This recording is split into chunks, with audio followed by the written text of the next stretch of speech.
నమస్కారం ETV news కు స్వాగతం ముఖ్యాంశాలు ఉగ్రవాదంపై ఉమ్మడి పోరుకు బ్రిక్స్ తీర్మానం ఐరాసలో ఒప్పందం ఆమోదించాలని ప్రపంచ దేశాలకు పిలుపు కీలక అంశాల్లో సహకారానికి నిర్ణయం బ్రిక్స్ బీమ్స్టెక్ సదస్సులో పాక్పై మోదీ ముప్పేట దాడి తీవ్రవాదానికి మాతృదేశంగా అభివర్ణన పద్ధతి మార్చుకోకుంటే ఏకాకి కాక తప్పదని హెచ్చరిక ఉగ్రవాదంపై పోరులో ఫలిస్తున్న మోదీ దౌత్యం బ్రిక్స్ బీమ్స్టెక్ దేశాలను ఏకతాటిపైకి తేవడంలో సఫలం ద్వైపాక్షిక బంధాల బలోపేతానికి అడుగులు కాలుష్య రహితంగా మెగా ఆక్వా ఫుడ్ పార్క్ నిర్మాణం అధికారులకు చంద్రబాబు ఆదేశం పశ్చిమ గోదావరి జిల్లాకు అన్యాయం జరగబోదని వెల్లడి దళిత వాడల నుంచే మిషన్ భగీరథ ప్రారంభం బీహెచ్ఎల్ నుంచి మోటార్లు సమకూర్చుకోవాలని కేసీఆర్ ఆదేశం పథకంపై అధికారులతో విస్తృత సమీక్ష వన్డే సిరీస్ లో భారత్ శుభారంభం తొలి మ్యాచ్లో న్యూజిలాండ్పై 6 వికెట్ల తేడాతో ఘన విజయం సమిష్టిగా రాణించిన బౌలర్లు బ్యాట్స్మెన్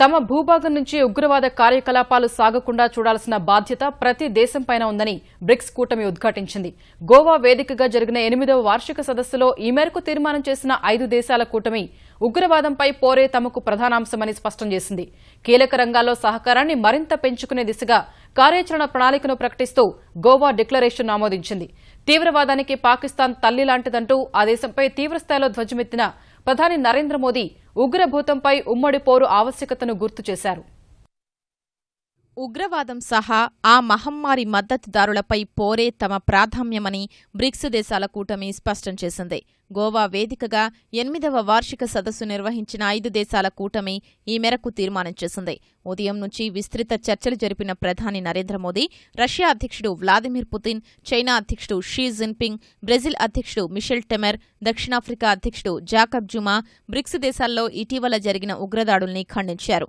ఉగ్రవాదంపై అంతర్జాతీయ స్థాయిలో పోరుకు సంబంధించి ఐరాస సర్వప్రతినిధి సభ వేదికగా సమగ్ర ఒప్పందం కుదుర్చుకునే ప్రక్రియను వేగవంతం చేయాలని అన్ని దేశాల్ని కోరారు పన్ను ఎగవేత నల్లధనం అవినీతి వంటి సమస్యలపై కలిసికట్టుగా పోరాడాలని బ్రిక్స్ దేశాధినేతలు తీర్మానించారు వాణిజ్యం పర్యాటకం అనుసంధానత సంస్కృతి విద్య క్రీడలు వంటి కీలక రంగాల్లో సహకారం పెంపునకు కృషి చేయాలని నిర్ణయించారు బ్రిక్స్ వ్యవసాయ పరిశోధనా కేంద్రం ఏర్పాటుకు అంగీకరించిన సభ్యదేశాల అధినేతలు రైల్వే పరిశోధన నెట్వర్క్ సహా బ్రిక్స్ క్రీడా మండలి ఏర్పాటు ప్రక్రియను వేగవంతం చేయాలని నిర్ణయించారు ఈ మేరకు గోవా డిక్లరేషన్ను ఆమోదించారు వ్యవసాయ పరిశోధన కస్టమ్స్ దౌత్య విభాగాల మధ్య సహకారానికి సంబంధించి బ్రిక్స్ దేశాలు 3 అవగాహన ఒప్పందాలు కుదుర్చుకున్నాయి గోవా డిక్లరేషన్ వివరాల్ని ప్రధాని నరేంద్ర మోదీ వెల్లడించారు శాంతి భద్రతల వ్యవహారంలో మరింత కలిసికట్టుగా పనిచేసేందుకు బ్రిక్స్ కూటమి సిద్ధంగా ఉందని స్పష్టం చేశారు We are also one in agreeing that BRICS need to work together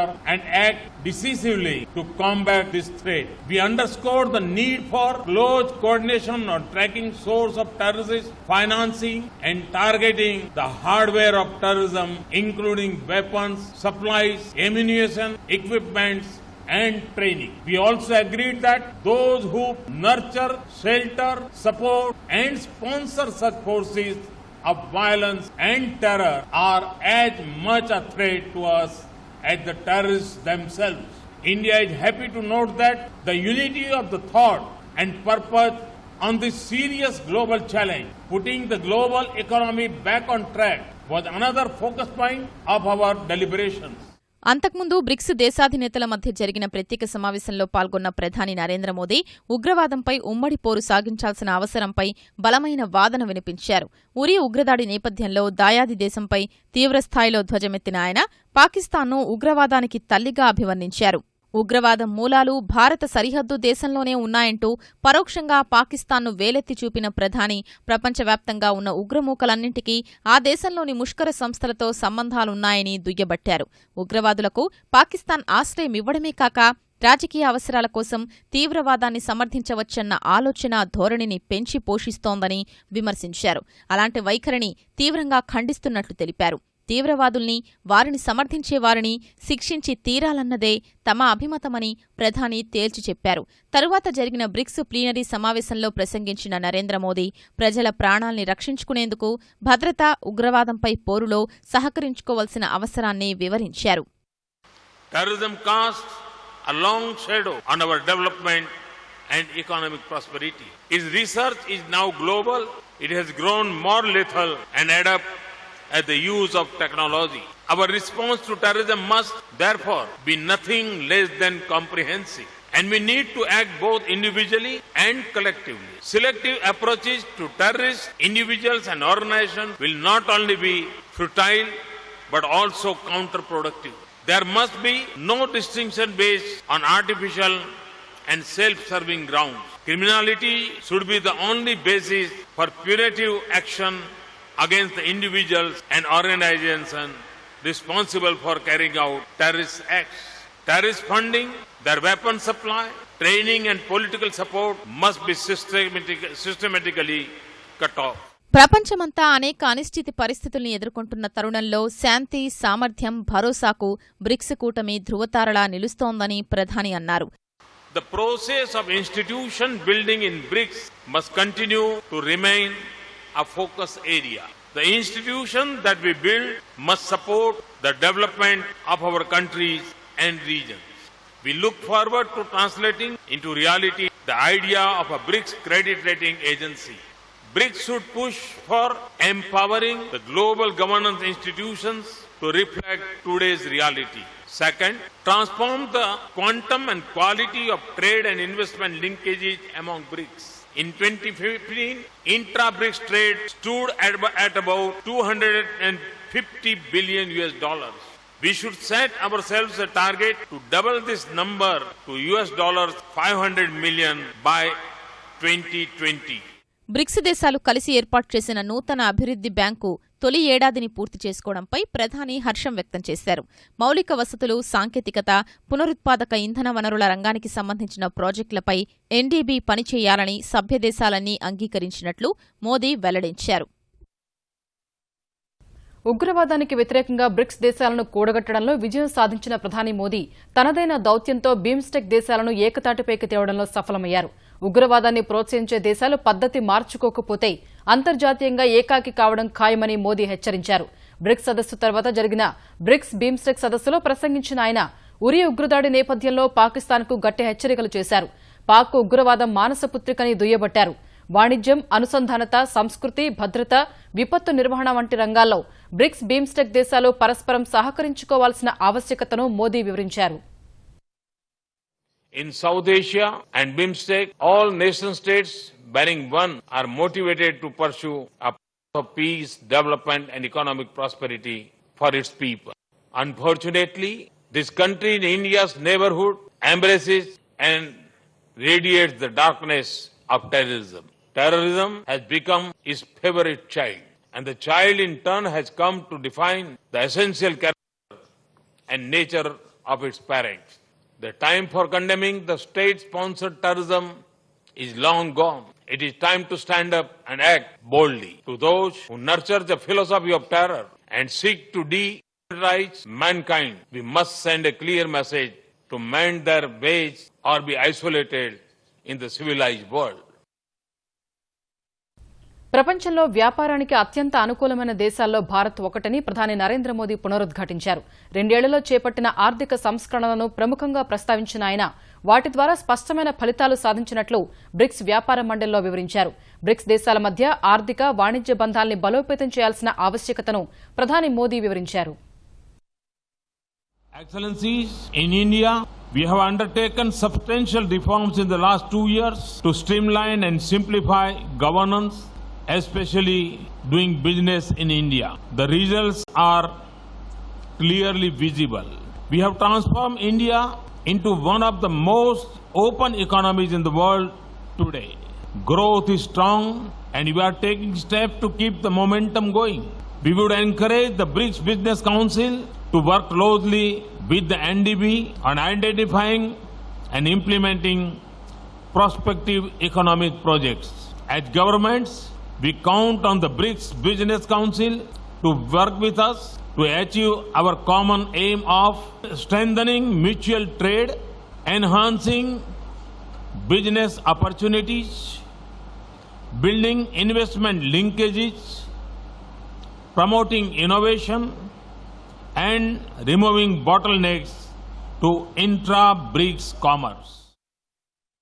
Godavari mega food park నిర్మాణం వల్ల పరిసర ప్రాంతాలు ఎట్టి పరిస్థితుల్లోనూ కాలుష్యం బారిన పడకుండా చూడాలని ముఖ్యమంత్రి చంద్రబాబు ఆదేశించారు. స్థానికుల ఆందోళన నేపథ్యంలో ఫుడ్ పార్క్పై విజయవాడలో సమీక్ష నిర్వహించిన ముఖ్యమంత్రి చంద్రబాబు పైప్లైన్ నిర్మించి వ్యర్థాలు నేరుగా సముద్రంలో కలిసేలా చర్యలు చేపట్టాలని ఆదేశించారు. పశ్చిమ గోదావరి జిల్లాపై తనకు ప్రత్యేక అభిమానం ఉందని అన్యాయం చేసే ప్రసక్తే లేదన్నారు. పశ్చిమ గోదావరి జిల్లా తుందూరులో నిర్మిస్తున్న గోదావరి మెగా ఫుడ్ పార్క్పై ప్రజల్లో వ్యక్తమవుతున్న ఆందోళనలపై ముఖ్యమంత్రి చంద్రబాబు సమీక్షించారు. వ్యవసాయ అనుబంధ రంగాల్లో ముందున్న పశ్చిమ గోదావరి జిల్లాను పారిశ్రామికంగా ఉన్నత స్థానంలో నిలిపేందుకే ఫుడ్ పార్క్ ను ప్రోత్సహిస్తున్నట్టు తెలిపారు. Godavari mega aqua food park కాలుష్య కారకం కాదని స్పష్టం చేశారు. ఫుడ్ పార్క్ కోసం పరిశ్రమ యాజమాన్యం 25 కోట్లు ఖర్చు చేసినందున మరో చోటుకు తరలించడం సాధ్యం కాదని అధికారులు ముఖ్యమంత్రికి వివరించారు. పరిశ్రమ యాజమాన్యం కాలుష్య నియంత్రణ నిబంధనలు ఉల్లంఘిస్తే చర్యలకు వెనకాడొద్దని అధికారులను చంద్రబాబు ఆదేశించారు. ప్రజల్లో ఆందోళన తొలగించేందుకు పశ్చిమ గోదావరి జిల్లా కలెక్టర్ ప్రజాప్రతినిధులతో కమిటీని ఏర్పాటు చేశారు. 2 రోజుల్లో నివేదిక ఇవ్వాలని ఆదేశించారు. శాంతియుత వాతావరణంలో పరిశ్రమ ఏర్పాటుకు చర్యలు చేపట్టాలని సూచించారు. యనమదురు డ్రైన్ ప్రక్షాళనకు సీఈటీపీని ఏర్పాటు చేసి 9 నెలల్లో నీటిని శుద్ధి చేయాల్సిందిగా చంద్రబాబు అధికారులను ఆదేశించారు. అలాగే జిల్లాలో కాలుష్యం బారిన పడిన అన్ని కాలువలను యుద్ధ ప్రాతిపదికన ప్రక్షాళన చేయాలని సూచించారు. ప్రశాంతమైన జిల్లాలో అలజడికి స్వార్థ శక్తులు ప్రయత్నించడం దారుణమని ఆయన మండిపడ్డారు. అసత్యాలు చెప్పి ప్రజలను రెచ్చగొడితే సహించే ప్రసక్తే లేదని హెచ్చరించారు. దురుద్దేశపూరిత ప్రచారాన్ని నమ్మవద్దని ప్రజలను కోరారు. పబ్లిక్ కి నష్టం కలగకోకుండా ప్రజల శ్రేయస్సు దృష్టిలో పెట్టుకుని ఆలోచన చేయాలని ముఖ్యమంత్రి గారు క్లియర్ గా చెప్పారు. ఆ ఫ్యాక్టరీ ఆ రొయ్యలు క్లీన్ చేసిన వాటర్ డ్రైన్స్ లో పెట్టినట్లయితే ఆ డ్రైన్స్ పొల్యూట్ అయిపోయి మేము ఆ డ్రైన్ ద్వారా వచ్చే నీరుతోటి తాగునీరు పంట నీరు కింద ఉపయోగించుకుంటాం, మేము నష్టపోతామని చెప్పి కొంతమంది రైతులు ఆందోళన చెందిన మాట వాస్తవం. వారికి మార్గంగా Godavari aqua mega park construction complete అయ్యే లోపులోనే ఫ్యాక్టరీ నుంచి సముద్రంలోకి డైరెక్ట్ గా పైప్ లైన్ వేసి ప్యూరిఫై చేసి ఆ నీళ్లు సముద్రంలోకి వదలాలని చెప్పి ఆలోచన చేయటం, దాని మీద కలెక్టర్ గారు ముఖ్యమంత్రి గారు వెంటనే స్పందించి దానికి పర్మిషన్ ఇవ్వటం, ఆ పైప్ లైన్ పని మొదలెట్టడం కోసం మేము ఫ్యాక్టరీ యజమానులతో మాట్లాడి ఏర్పాటు చేయడం జరుగుతుంది. ఫుడ్ పార్క్ ను వ్యతిరేకిస్తున్న ప్రజలు పవన్ కళ్యాణ్ ను కలిసి తమ ఆందోళన తెలపగా ఆయన ప్రజాందోళనను పరిగణనలోకి తీసుకోవాలని ప్రభుత్వానికి సూచించారు. పవన్ సూచనలను తాము పరిగణనలోకి తీసుకుంటామని ఆంధ్రప్రదేశ్ వ్యవసాయ మత్స్యశాఖ మంత్రి ప్రత్తిపాటి పుల్లారావు తెలిపారు. మిషన్ భగీరథ పథకం ద్వారా ఇంటింటికి మంచినీళ్లు అందించే కార్యక్రమం దళితవాడల నుంచే ప్రారంభం కావాలని ముఖ్యమంత్రి కేసీఆర్ అధికారులను ఆదేశించారు. ఈ పథకానికి వినియోగించే మోటార్లను బీహెచ్ఎల్ నుంచి సమకూర్చుకోవాలని సూచించారు. మిషన్ భగీరథ పనుల పురోగతిపై సమీక్ష నిర్వహించిన ఆయన వచ్చే ఏడాది డిసెంబర్ నాటికి తెలంగాణలో అన్ని గ్రామాలకు గోదావరి కృష్ణా జలాలు అందాలని స్పష్టం చేశారు. ప్రతి ఇంట్లో నల్లా బిగించడం అతిపెద్ద పని అని, ఇంటింటికి పైప్లైన్లు వేసేలా కార్యాచరణ రూపొందించాలని సూచించారు. ఇంటేక్ వెల్స్, నీటి శుద్ది కేంద్రాలు, మోటార్ల బిగింపు పనులతో పాటే వాటర్ ట్యాంకుల నిర్మాణం సమాంతరంగా సాగాలని సూచించారు. గజ్వేల్ నియోజకవర్గంలో నీళ్లు అందుబాటులోకి రావడంతో ప్రజలు ఆనందంగా ఉన్నారన్న ముఖ్యమంత్రి రాష్ట్రమంతా అదే పరిస్థితి రావాలన్నారు. క్షేత్రస్థాయిలో కలెక్టర్లు, మంత్రులు పర్యటించి పనుల్ని పర్యవేక్షించాలని సూచించారు. నీటిపారుదల రిజర్వాయర్లతో మిషన్ భగీరథ అనుసంధానం కావాలన్నారు. సకాలంలో పనులు పూర్తి చేసిన ఏజెన్సీలకు ప్రోత్సాహకాలు ఇస్తామని కేసీఆర్ ప్రకటించారు. రైతుల అభివృద్ది కోసం ప్రభుత్వం ప్రవేశపెట్టిన పథకాలను వారికి మరింత దగ్గరగా చేరేలా మార్కెట్ కమిటీ చైర్మన్లు, అధికారులు పనిచేయాలని తెలంగాణ మార్కెటింగ్ శాఖ మంత్రి హరీష్ రావు సూచించారు. మార్కెట్ కమిటీ చైర్మన్లు, మార్కెటింగ్ శాఖ కార్యదర్శులకు హైదరాబాద్ ఎన్ఐఆర్డీలో ఏర్పాటు చేసిన శిక్షణా శిబిరాన్ని ఆయన ప్రారంభించారు.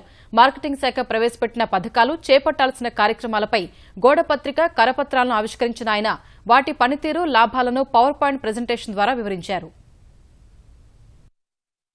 మనం ఎప్పుడు కూడా ఒకటే అనుకోవాలి, పదవులు రావడం గొప్ప కాదు, ఆ పదవి బాధ్యతలను సక్రమంగా నిర్వహించడం గొప్ప. పదవి ఈ రోజు ఉండొచ్చు పోవచ్చు, గానీ మనం పదవీ కాలంలో ఉన్నప్పుడు చేసే మంచి పనే చరిత్ర పుటల్లో మనం నిలబెట్టదు. అది ఎవ్వరం కూడా మర్చిపోకూడదు. మనం ఈ రోజు అవకాశం మనకు వచ్చింది కనుక మనం బాగా సేవ చేసి రైతులకు, ప్రజలకు మంచి పేరు తేవాలి. మనకు అవకాశం ఇచ్చిన ముఖ్యమంత్రి కేసీఆర్ గారికి మనం మంచి పేరు తేవాల్సినటువంటి బాధ్యత ఈ రోజు మనందరి మీద కూడా ఉంటుంది.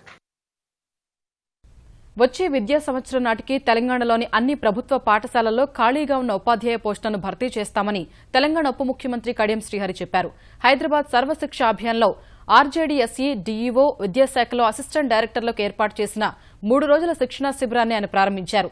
నాణ్యమైన విద్య అందించడంపై తమ ప్రభుత్వ లక్ష్యమని వివరించారు. జిల్లాల విభజన తర్వాత మొట్టమొదటి శిక్షణా కార్యక్రమం విద్యాశాఖ చేపట్టడం గర్వంగా ఉందన్న ఆయన విద్యా విధానాన్ని మరింత మెరుగుపరిచేందుకు జిల్లాల విభజన మంచి అవకాశమన్నారు.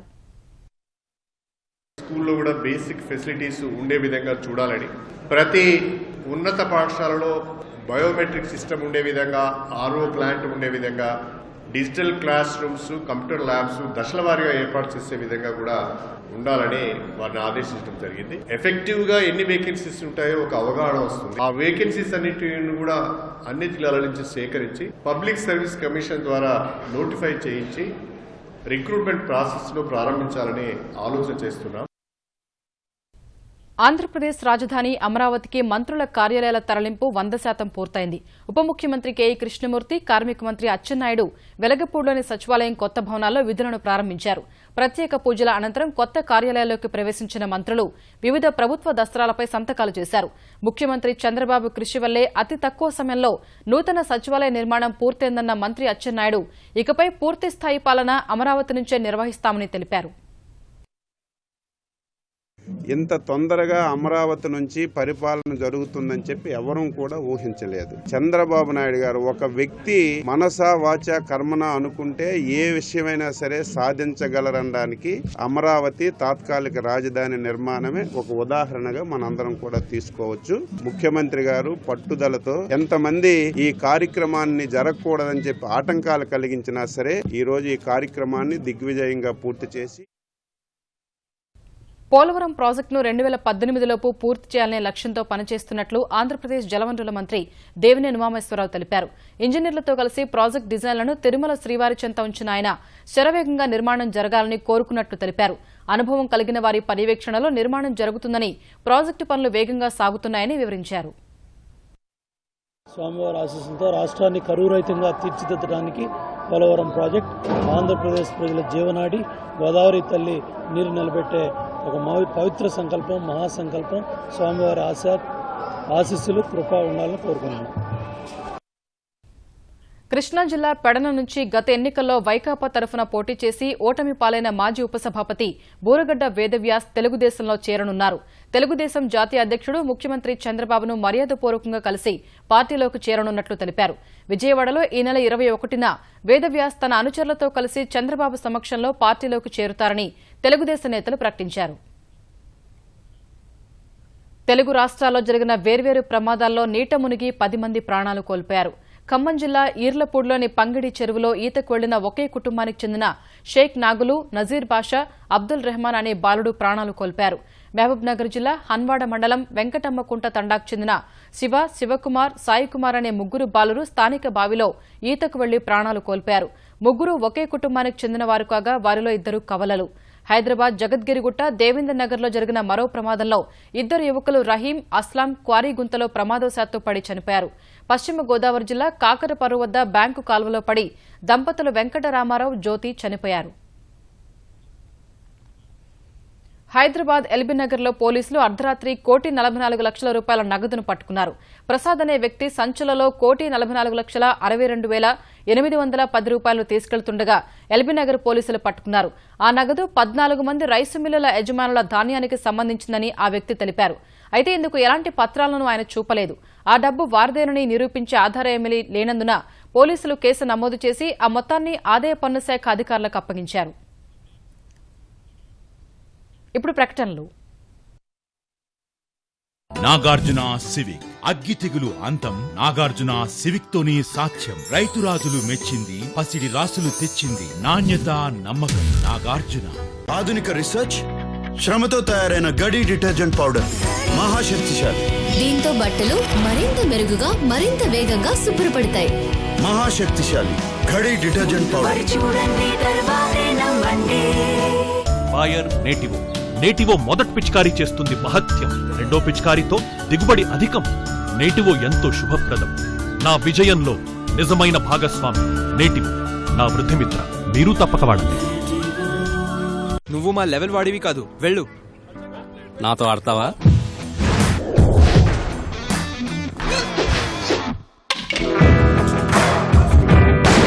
బూస్ట్ ఇందులో గల ప్రోటీన్స్ మరియు ఎనర్జీ రిచ్ సిరియల్స్ ఇస్తాయి 3 రెట్లు ఎక్కువ స్టామినా. మాతో ఆడతావా? ఇప్పుడు వీడు నెక్స్ట్ లెవెల్ మీద ఆడతాడు. Boost is the secret of our energy. Catch పట్టండి, నేను సైన్ చేసిన టెన్నిస్ బాల్ ప్రతి బూస్ట్ తో ఫ్రీ. నమస్కారం అండి. ప్రతి ఏడు మనం అందరం కలిసే పంట వేస్తున్నాం. మాకు రాని దిగుబడి మీకెలా వస్తుంది? తక్కువ ధరకు లభించే నాసిరకం పురుగు మందులు వేస్తే అలాగే అవుతుంది. జయలక్ష్మి ఫెర్టిలైజర్స్ వారి పురుగు మందులు వాడాను. ఇదిగో మీ ముందు ఆదర్శ రైతుగా నిలిచాను. लता मैसूर पाक रेडी? शाम में दिवाली पे भी आपको छुट्टी नहीं मिलती. छोड़ो, चलो. कहाँ हैंगे?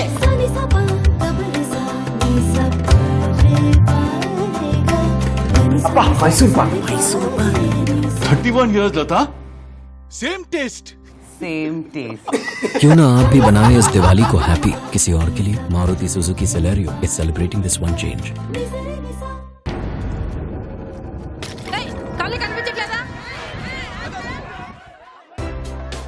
ఏం చేస్తున్నావు? నీకన్నా పిచ్చెక్కిందా? శనగ పంటలో పురుగుల వల్ల చాలా నష్టపోయాను. ఈసారి బేర్ వారి ఫేమ్ మరియు ఫిట్రెస్ వాడాను. అది అద్భుతాలు సృష్టించింది. బేర్ కి సాటి లేదు. ఫేమ్ మరియు ఫిట్రెస్ మొండి పురుగులపై రెట్టింపు దాడి. ఇప్పుడు పేర్స్ పై పొందండి 50% ఎక్స్ట్రా. పేర్స్ 75 గ్రాములు ఇప్పుడు కేవలం 22 రూపాయల్లో. బాబు, ఇక్కడ షణ్ముఖ అగ్రిటెక్ వాళ్ళ మందులమ్మే షాప్ ఎక్కడ? పంటలో సరైన దిగుబడి రావాలంటే కావాల్సింది ఆఫర్ కాదు, పవర్. షణ్ముఖ అగ్రిటెక్ వారి ఉత్పాదనలతో పంట పొలం నిండా ఉంటుంది, డబ్బు చేతి నిండా ఉంటుంది. ఇక రైతన్నకు ఇంతకు మించిన ఆఫర్ ఏముంటుంది? మధు క్యూర్ ఇదొక హర్బల్ జ్యూస్. దీన్ని రోజు తాగితే షుగర్ లెవెల్లో వచ్చే మార్పులు ప్రతి ఒక్కరికి ఈజీగా తెలుస్తాయి. Madhu cure juice. ఏంటి బాబు, ఎక్కడి నుంచి వస్తున్నావు? నా పొలానికి తాళం వేసి వస్తున్నాను. తాళం పొలానికా? ఏం మాట్లాడుతున్నావు నువ్వు? ఇదిగో నువ్వు వేయి. దోమ పొట్టుపై చెస్ వేస్తుంది తాళం. మొదటి తాళం దోమ నోటిపై వేస్తుంది రసం పీల్చకుండా. రెండవ తాళం దోమ వెనుక కాళ్ళపై వేస్తుంది దానికి పక్షవాతం వచ్చేలా. మూడవ తాళం వేస్తుంది దోమ అండాశయం పైన. చెస్ తాలూకు 3 తాళాలు మీ పొలానికి వేసి ప్రశాంతంగా నిద్రపోండి. Food poisoning. ఇంట్లో బొద్దింకలు ఉన్నాయా? Why are you silent? India wants to know. ఏం ఆలోచిస్తున్నారు? జబ్బు బొద్దింకల వల్ల వచ్చినా నింద మీ మీద పడిందనా? నేను చాక్ రాశాను మరి. చాక్ దాగి ఉన్న బొద్దింకల్ని అసలు ఏమీ చేయదు. అందుకే ఎర్ర హిట్. అది దాగి ఉన్న బొద్దింకల్ని దూరి మరీ చంపుతుంది. ఎర్ర హిట్ దాగి ఉన్నా తప్పించుకోలేవు. చూసారా? పంట చేతికి వస్తుందో రాదో అన్న భయంతో ప్రాణాలు పోతున్నాయి. ఇప్పుడు ఏమైందని? ఇలాగైతే మేము కూడా ఊరోజులు పోవాల్సిందే. ఆవేశపడకండి. ఆవేశం కాదు, ముడత తెల్లదోమల్ని ఏమీ చేయలేకపోతున్నావు అన్న బాధ. ఎన్ని పురుగు మందులు వాడినా అవి చావట్లేదు. చస్తాయి. ఇప్పుడు చస్తాయి బాబాయ్. కోరమండల్ వారి ఫెరోషియా గోల్డ్ ముడత ఇంకా తెల్లదోమల కూరలు పీకే ఆయుధం. ఇప్పుడే ఫెరోషియా గోల్డ్ స్ప్రే చేద్దాం. మిర్చి ఇంకా కూరగాయల పంటల్ని కాపాడుకుందాం. కోరమండల్ వారి ఫెరోషియా గోల్డ్. చెట్టు నిండా కాపు, ఊరి నిండా సంతోషం. మిరపలో వచ్చే ముడతను నివారించి తలతలలాడే దిగుబడి కోసం వాడండి మాక్వారి ఫ్యాషన్. ఫ్యాషన్ మీకు అందిస్తుంది కాయలో నాణ్యత మరియు అధిక దిగుబడి. మాక్వారి ఫ్యాషన్ మిరపలో ఇప్పుడిదే లేటెస్ట్ ఫ్యాషన్. దేవుడా, పోయినసారి కంటే ఈసారి 5 బస్తాలు ఎక్కువ దిగుబడి ఇస్తావు కదా. నాకు తెలుసు నువ్వు ఇస్తావు, నువ్వే ఇస్తావు. ఈ రోజే పంట చేతికొచ్చేది, పైగా బ్యాంకు రుణం. ఇదిగో దేవుణ్ణి ఇలా ఇబ్బంది పెట్టేస్తున్నాడు. ప్రొక్లేమ్ వాడాల్సిందే. అసలు అధిక పూత పూయకపోతే అధిక దిగుబడి ఎలా వస్తుంది? ప్రొక్లేమ్ స్ప్రే చేయటం వల్ల అధిక పూత, బరువైన కాయలు, అంటే అధిక దిగుబడి, అధిక లాభం. ప్రొక్లేమ్ వాడాల్సిందే.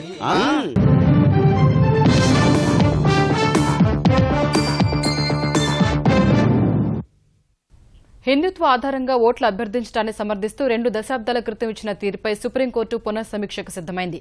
ప్రధాన న్యాయమూర్తి జస్టిస్ టీఎస్ ఠాకూర్ నేతృత్వంలోని 7 సభ్యుల విస్తృత ధర్మాసనం మంగళవారం నుంచి ఈ అంశంపై విచారణ ప్రారంభించనుంది. హిందుత్వ ఆధారంగా ఓట్లు అడగటం వల్ల అభ్యర్థి గెలుపోటములపై ఎలాంటి ప్రభావం చూపబోదని 1995లో సుప్రీంకోర్టు తీర్పు ఇవ్వగా 2014లో పునఃసమీక్ష పిటిషన్ దాఖలైంది. ఆ పిటిషన్ను విచారించిన 5 సభ్యుల ధర్మాసనం మరో విస్తృత ధర్మాసనానికి బదిలీ చేసింది. అప్పటి నుంచి పెండింగ్లో ఉన్న ఈ అంశాన్ని 7 సభ్యుల ధర్మాసనం మంగళవారం నుంచి విచారించే అవకాశాలు కనిపిస్తున్నాయి. దేశంలో 3,500 పెట్రోల్ పంపులు నెలకొల్పునేందుకు ఐరోపా దిగ్గజ చమురు సరఫరా సంస్థ బ్రిటిష్ పెట్రోలియం కంపెనీకి కేంద్రం అనుమతించింది. కేంద్రం అనుమతి ఇవ్వడం తమ కంపెనీ చరిత్రలో కీలక మైలురాయి వంటిదని ఆ సంస్థ ట్వీట్ చేసింది. విమాన ఇంధనంతో పాటు పెట్రోల్, డీజిల్ను చిల్లరగా అమ్ముకునేందుకు లభించిన ఈ అనుమతులతో భారత్లో చమురు, సహజవాయు ఉత్పత్తి, రిఫైనరీ, పైప్లైన్లు వంటి వాటి కోసం బ్రిటిష్ పెట్రోలియం దాదాపు 2,000 కోట్ల రూపాయల అదనపు పెట్టుబడుల్ని పెట్టనుంది. దేశంలో 56,190 పెట్రోల్ పంపులుండగా వాటిలో అత్యధిక ప్రభుత్వ రంగ సంస్థలకు చెందినవే ఉన్నాయి. ఈ రంగంలో ప్రవేశించిన 10వ కంపెనీగా బీపీ అవతరించింది. న్యూజిలాండ్తో టెస్టు సిరీస్ను 3-0 తేడాతో కైవసం చేసుకున్న భారత క్రికెట్ జట్టు వన్డే సిరీస్లోనూ అదే జోరు కొనసాగిస్తోంది. ధర్మశాలలో జరిగిన తొలి మ్యాచ్లో సమిష్టిగా రాణించి 16.5 ఓవర్లు మిగిలి ఉండగానే 6 వికెట్ల తేడాతో ఘన విజయం సాధించింది. తొలుత బ్యాటింగ్ చేసిన న్యూజిలాండ్ను భారత బౌలర్లు 43.5 ఓవర్లలో 190 పరుగులకి ఆలౌట్ చేశారు. హార్దిక్ పాండ్యా, గప్తిల్ను అవుట్ చేసి ప్రారంభించిన వికెట్ల పతనాన్ని అమిత్ మిశ్రా, ఉమేష్ యాదవ్, కేదార్ జాదవ్ కొనసాగించారు. ఒక దశలో 65 పరుగులకే 7 వికెట్లు కోల్పోయిన కివీస్ కనీసం 100 పరుగులలోపే ఆలౌట్ అయ్యేలా కనిపించింది. చివర్లో సౌదీ చెలరేగి 45 బంతుల్లోనే 55 పరుగులు చేయడంతో 190 పరుగులు చేయగలిగింది. లాథమ్ 79 పరుగులతో నాటౌట్గా నిలిచాడు. హార్దిక్ పాండ్యా, అమిత్ మిశ్రా చెరో 3 వికెట్లు తీగా ఉమేష్, కుమార్ జాదవ్ చెరో 2 వికెట్లు పడగొట్టారు. 191 పరుగుల విజయ లక్ష్యంతో బరిలోకి దిగిన భారత్ 62 పరుగులకే రోహిత్, రహానే వికెట్లు కోల్పోయింది. ఆ తర్వాత వచ్చిన కోహ్లీ, పాండే, ధోనీ ల సహకారంతో 33.1 ఓవర్లోనే జట్టుకు విజయాన్ని అందించాడు. కోహ్లీ 85 పరుగులతో నాటౌట్గా నిలిచాడు. తొలి మ్యాచ్లోనే 3 వికెట్లు పడగొట్టిన హార్దిక్ పాండ్యాకు మ్యాన్ ఆఫ్ ద మ్యాచ్ దక్కింది. చైనాలోని హుబే రాష్ట్రంలో నిర్వహించిన హాట్ ఎయిర్ బెలూన్ పండుగ ఆకట్టుకుంది. ప్రాంతీయ పర్యాటకాన్ని ప్రోత్సహించేందుకు నిర్వహించిన ఈ పండుగలో 1000 మంది పర్యాటకులు హాట్ ఎయిర్ బెలూన్లలో ప్రయాణించి ఆహ్లాదంగా గడిపారు. చుట్టూ పర్వత ప్రాంతాలపై విహరిస్తూ 9 కొత్త జంటలు పెళ్లి వేడుకను ఉత్సాహంగా జరుపుకున్నాయి.